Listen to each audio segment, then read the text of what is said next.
Hi friends, welcome back to my channel Early Learning with T, and today I am here with a simple DIY of sandpaper letters.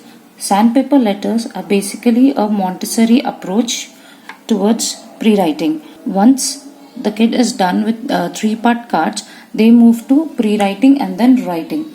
And writing is introduced around 4 to 4.5 years. Before that, it is completely identifying the object, naming the object and associating, then moving to pre-writing. How to use sandpaper letters? Initially, you need to introduce just by 2 to 3 cards.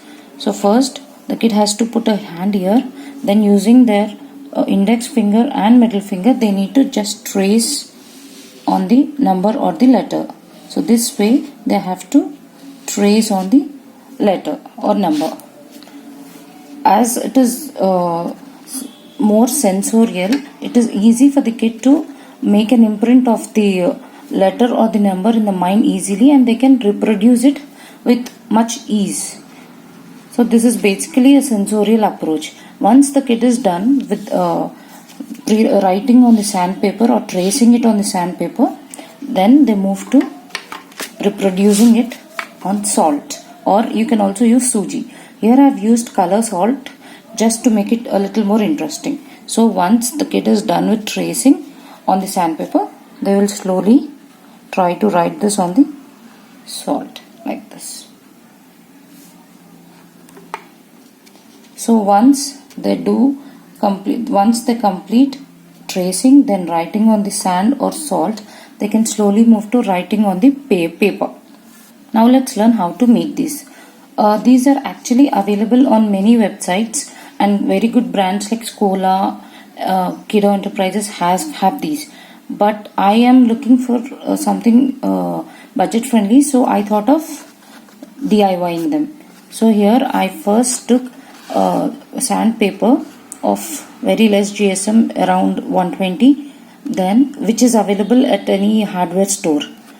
Then I just wrote the numbers that I wanted to make my kid learn on a plain white paper.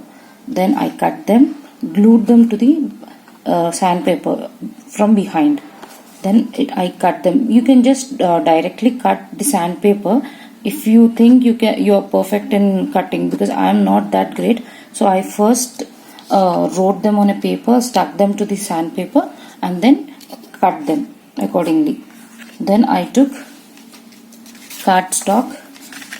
I cut that into same shapes of same size, rectangular size, and then I stuck them. Make sure you leave at least a hand space before sticking them, because the kid needs to put his hand and then trace them. So this is the easiest way to make sandpaper letters. If you think you can't afford time for this, then you can just take a plain paper or a thick cardstock paper, just write the letter or the word, number or whatever, then apply some glue, and you can use suji or salt to make it more sensorial. Sandpaper is used to give it a rough sense, so that it will be easy for the kid to remember because of the sensorial touch. I hope you like this video, and I wish this is useful. So if you have any other queries or suggestions, please do leave a comment, and thank you for encouraging me. Meet you again. Bye. Thank you.